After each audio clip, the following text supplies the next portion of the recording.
With us now on the West Her Hotline. Sal, how would you sum up yesterday's game? A thorough butt kicking by the Seattle Seahawks defense. They just completely dominated this game. They had zero thought that any being scared at all of the Patriots offense, I guess. Like, they just never threatened by them. I think they went in that game going, there's nothing that they're going to do to us, and they were right about it. And I said I thought it'd be a lower scoring game. What was the over? I don't even know what the over-under was. Honestly, I wasn't even into it. But 45.5. So it went under, right? It did, barely, but yes. Well, I thought it'd be a lower scoring game, maybe even lower than it was. Me too. Overall. And the reason was I think both teams will say, let's just kind of play this a little closer to the vest and not make mistakes because they might not trust their own offenses at certain points. And I think especially for the Patriots. So I felt the Patriots were going to try to play a game where they would, as Sean McDermott said after they played the Bills, muck it up. That's what they want to do. The Patriots remind me of the old left wing lock. Honestly, that's like kind of what they want to do. They just want to play left wing lock and make a mistake, capitalize on your mistake. Okay, so I think it played out like that. It was right. It just was a much more dominant performance than even I thought it would be by the Seahawks defense. That being said, they just couldn't put them away. And it got a little dicey thinking, like, are they going to finally put him away here or not?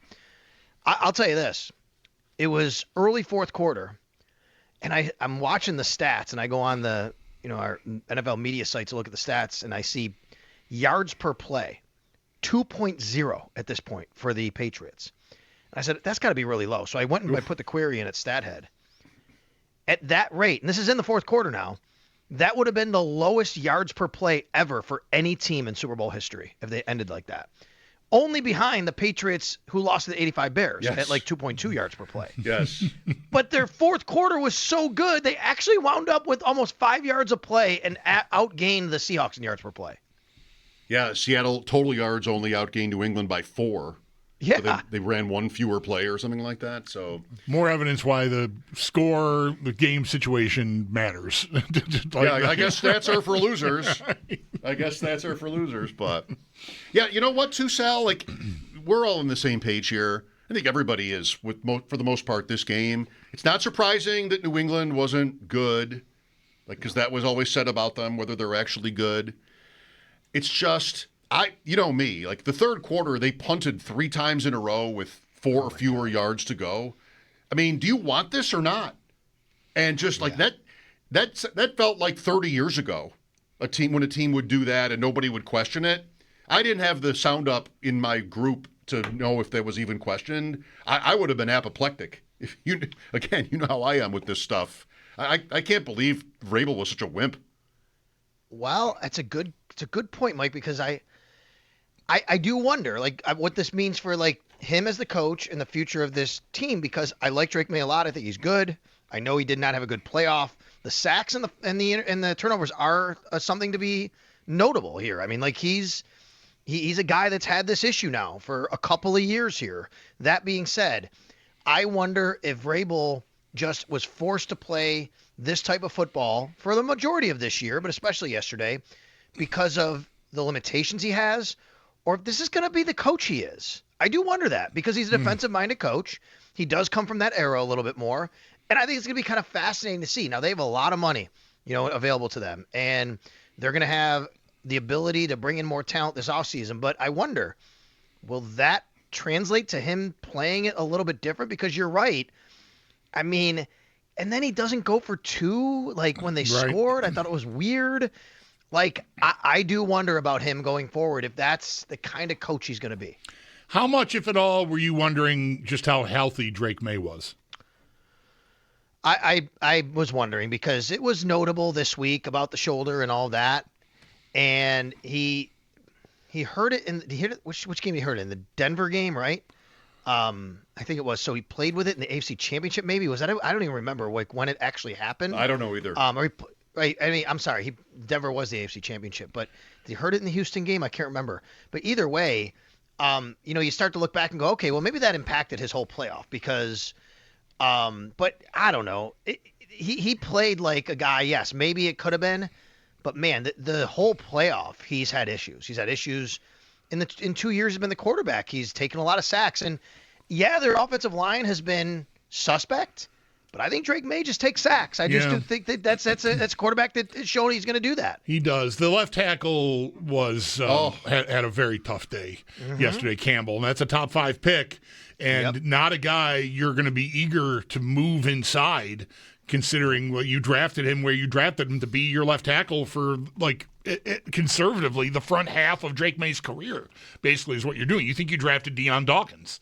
Is what you did here. The years are reversed. The Bills drafted Dawkins the year before they drafted Allen, and in this case, they got May first. But whatever, the point holds. And he is just cannot hold up. Wow, that is a big story. That is. By the way, what do they do? I don't know. Just blow by this if you want, guys. But what do they do if they get the number 1 pick last year? They lose to the Bills in that Week 18, and it's, Travis Hunter is the 2nd pick. Right. But do they draft him? Do they draft Campbell anyway? Because do they draft the Giants guy, Abdul Carter? I don't know. It would have been interesting. They didn't. They blew the chance. Yeah, maybe they could get out of there and get paid to get out of there. They got handshakes for drafting Will Campbell. That was, you have Drake Maye. This makes sense.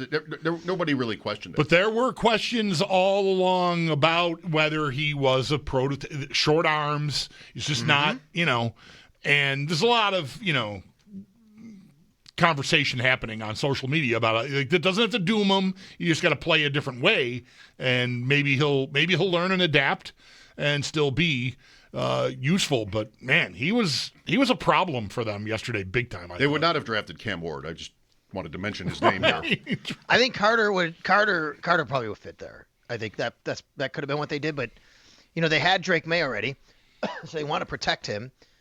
I don't know. Yeah, it's a good question, and we can also, I know this becomes, it's kind of a funny joke and thing that we talk about and memes and all that. I do think Drake Maye's hand size is starting to matter here, to be honest with you. He has smaller hands. He doesn't hold on to the ball as well as other guys. Mm-hmm. This is why these things matter sometimes. He plays in a colder environment in New England. And it's just, I think he tries to make a couple plays, but it's becoming an issue. And getting rid of the ball quicker or just holding on to the ball is becoming an issue. He is a really accurate passer, and I like him. I think he's a really fun player. I like his makeup. He comes from an amazing athletic family. His brother was Luke Maye in North Carolina basketball, right? They history of family. The dad, I think his dad was a player and coach and all that kind of stuff. So I love all that about him. But I do think you have to wonder, if you are the Patriots, think about some of the limitations here and some of the things that can happen with him. And as you go forward, and now that teams have 2 years of film on him, there was that whole thing Warren Sharp put out last week about how the Bills kind of solved the riddle a little bit in the second half against him, and other teams have been really copying that. And really since that game, it's been a little different for him. It's been a little different for the offense. By the way, speaking of Will Campbell, he skipped out on media. He ducked the media. Didn't even talk after the game yesterday. Oh, boy. Well, that usually goes over great. I know. Right. Yeah. Well, Sal, it's another Super Bowl, 2 in a row here, where defense and maybe specifically defensive line is a big deal. You can poke holes all you want. Lots of us have with some of the selections that Bean has made, but how many assets he's attributed or used to try to shore up that position, I think maybe you got to keep trying until you get it, right? Because it's made a big difference these last 2 years in Super Bowls to have, especially guys in the interior. I kept thinking yesterday of Deion Walker. What is year 2? A full season in the program and all the stuff. What do I have here? Because there were definitely flashes with him as a rookie this year, and I feel like I need to find my way to somebody who's a real handful up front. 3 out of the first 4 picks for the Bills last year on the D line: T.J. Sanders, Landon Jackson, Deion Walker. Right? Yep. Dwayne Carter was taken the year before that. They have Joey Bosa, obviously. The money they've invested in, re-signing A.J. Epinesa, not to a big deal, but re-signing him because he was an early pick. And Ed Oliver, you mentioned, and then Greg Rousseau, obviously, Von Miller a couple of years ago, no doubt. The list goes on. I'm just underscoring the point here of what you're saying, which is right, and it gets me to Can I say the word alignment? I do wonder. I just wonder, right? If I appreciate your hesitance on that. yeah, thanks. I just wonder if there is a disconnect on how Brandon Beane saw formulating this roster over the last, X number of years, and how Sean McDermott has deployed the roster on that side. We heard a lot about alignment. We've heard a lot about collaboration, all of those kinds of things. And we're seeing such, to me, a drastic shift in defense and what's happening here with the Bills, from the defensive coordinator to all the assistants to the scheme to the mentality, all of that, that I feel like there's something there where we're being told, maybe not outright, but we're being told, I invested these guys to be able to do this, this, and this, but they were not being put in those positions to do this, this, and this. Mm-hmm. With Sal Capaccio. So last night at my party, we're talking about New England. This has kind of come up here in this conversation, like New England as a destination. So they have money. They have May. Yeah, they have Vrabel. Like, they were in the Super Bowl. Maybe that's an easy one, or maybe it's not. Versus like the Bills at this point with Allen, right? We always want to think that Allen makes Buffalo a destination for receivers if the Bills want to, dip their toes in that pool. How do you compare the two teams? If you're a top receiver free agent and these are your two options, what do you do? I think Josh Allen should be, atop of anyone's list to catch passes from, for sure. But the Patriots are going to bring free agents in and show them a bunch of Lombardis and show them Drake Maye and second an MVP, and that's going to be worth a lot to people. There's no doubt about it. I think they're building something nice over there. But I would think that most guys catching passes would say, hey, playing with Josh Allen is a big deal. Even when coaches come here, that was a big thing with Jim Leonhard. I mean, Jim Leonhard, one of the things he talked about was, the ability to win here with Josh Allen. It wasn't just on the defensive side in the parts because he's a defensive coordinator. This is what guys care about. They want to be able to do that. So it's a tough question, Mike. I mean, the money's going to rule everything. We can go back to Mac Hollins, right? There's another. I don't know. I don't think Mac Hollins necessarily chose to go to play with the New England Patriots over the Bills. It was money. The Bills didn't want to go as high as the Patriots. They didn't want to offer an extra year. Mm-hmm. He gets 10 for 2 instead of 4 for 1, right, from Buffalo. Essentially, is the way I understand it, just from talking to people about what it would have been. 4 for 1, he gets 10 for 2. Okay, you can't blame guys for that, and that because they have more money, that ultimately what might get guys there. First Super Bowl since this can wait. It's not even that interesting. I'm sorry. Go ahead. What were you going to say?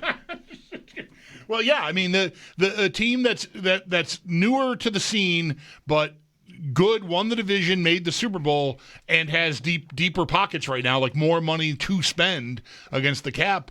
Like, that's going to be challenging. I think the Bills are going to have to be very selective about what they want to do, whether it's on that defensive line, like we already talked about, or certainly augmenting, their receiver room. But New England was not exactly terrific in that department either.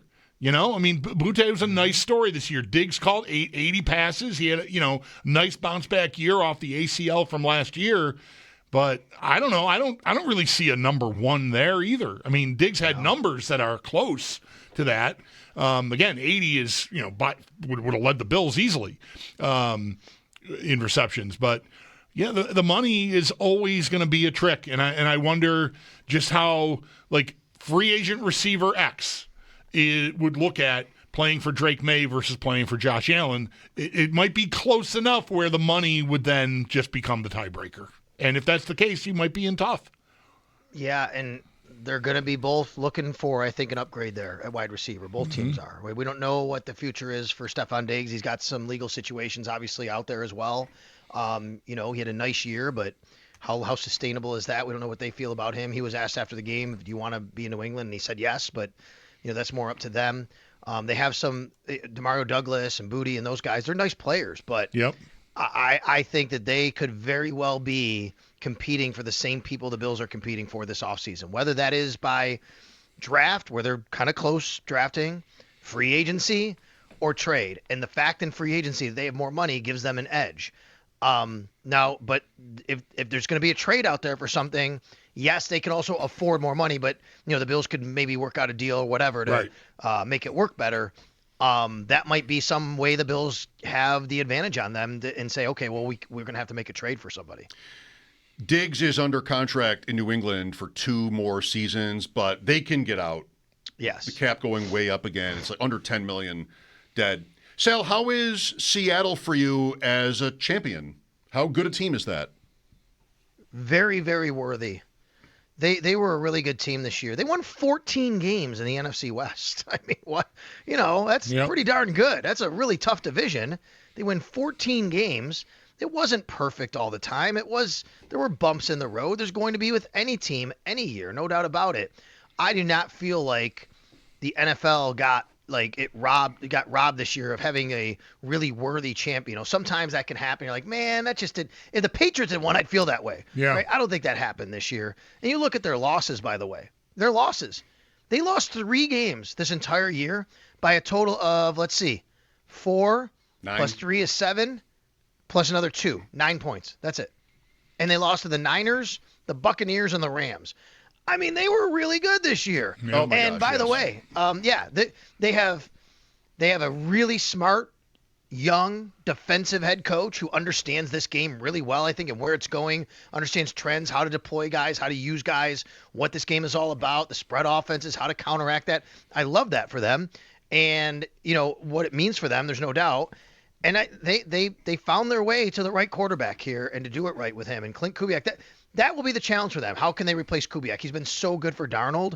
He's been so good for them overall. I think that is a bit of a challenge, and we'll see where that goes for them. We saw what happened when Ben Johnson left Detroit, right? I mean, you never know. It could just be something that, okay, that it didn't go as well the next year. So I think the NFL has a very worthy champion here, and they were very deserving. Did it look like Darnold couldn't find anybody to congratulate him after the game? He sort of, every time they showed him, he's just standing there by himself. He wasn't smiling or anything, just sort of that Darnold face. Vrabel gave McDonald just a real quick handshake, goodbye. He was out of there. New England maybe just left the field immediately. I don't know. Just every time they showed Darnold, maybe there'd be one person. Oh, yeah. Is that you? Are you Sam Darnold? Are you the Super Bowl winning quarterback? I'm literally wearing a jersey with my name on it. How come you don't know this? It's also, I think, can I say that this Super Bowl and this playoff also gets to a point that I've said many times that I think, kind of makes me go, okay, yeah, I'm right here. You don't have to have it, especially the last few years. How many people said offensive head coaches?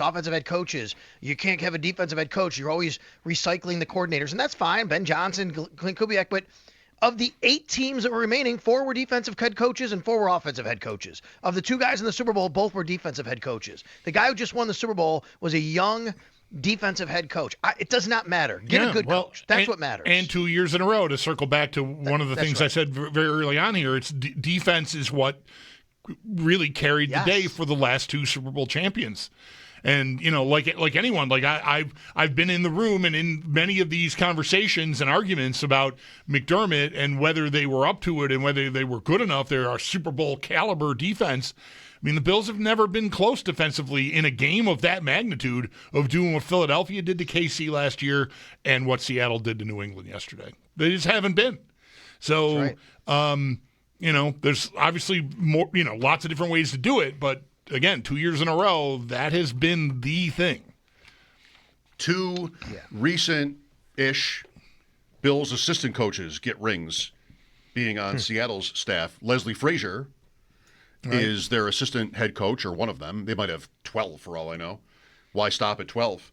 And Rick Dennison, run game coordinator for the Seahawks. Sal, we know you have Mike North on the other line as schedule talk has to begin soon. Kansas City at Buffalo, week 1, Sunday night. Come on. I would push back on that, thinking the way that they might think and he might think, because what is Mahomes' situation week 1? Yeah. Well, that's right. He has a chance, but is it a given? Definitely not. You're not going to know in May. Good point. When the schedule comes out. So I think that they would want to make sure, to me, it's like, you want to have a little more information by May, and you're going to have more information by May. And if they say, oh, yeah, if everything tracks, then that makes sense. But if there's a question, I'd wonder if they would want to do that week 1. Oh, you're the right. other thing I would say is Totally. I do wonder if the Bills, I don't know this, it's just me speculating, and maybe at the owners' meetings I'll ask around if this is the case, but will the Bills ask the NFL to wait till week 2 to have their first home game? That gives them an extra week, right? Sometimes that happens. New stadium. Yeah, I know they're going to have preseason games, but they might want an extra week to open the new stadium, to just get, a little bit more time. And that gives the NFL week 1 to showcase all of the other things they want to showcase. Australia, Seahawks, another international game, and then they can wait a week to showcase a new stadium. You know what I mean? Like I think about things like that for the league too. All good points. I was thinking about New England last year, for the last year of the stadium here, that they were interesting enough. But is Diggs ready? He'd be a storyline. That game ended up being a Sunday night game, but not until week 5. Mike, I would say though, to me, I would give. I think Buffalo at New England week 1 is a very, very much in the window matchup. I like that. Prime time. Bills at Patriots. And then Patriots at Bills week 2. Oh, there you go. Why wait? Get them out of the way. Let's make it like hockey. That usually works well when teams play back to back like that. Right. I don't know. They're not. By the way, there are not as many possibilities, I think, for Seattle this year as we'd normally get, because we think the Rams and Niners are going to play week 1. That Australia game, I think that's going to be week 1. It's not for sure yet, but it sounds like it is. And then who else? And then you got. Trying to think, there was another team that you may cross off the list. Is there somebody else going international week 1 or? Well, the Brazil game will not be week 1. Okay, that's why. That's one thing, okay. But maybe Australia. The Patriots are on the yes, so Seahawks they could be the home Patriots. schedule. Absolutely, they did it the one year with the Panthers and Broncos. Yep. All right, well, let's settle in on that at a later date. Thank you, Sal. You got it, guys. There's our Sal Capaccio on the Wester Hotline.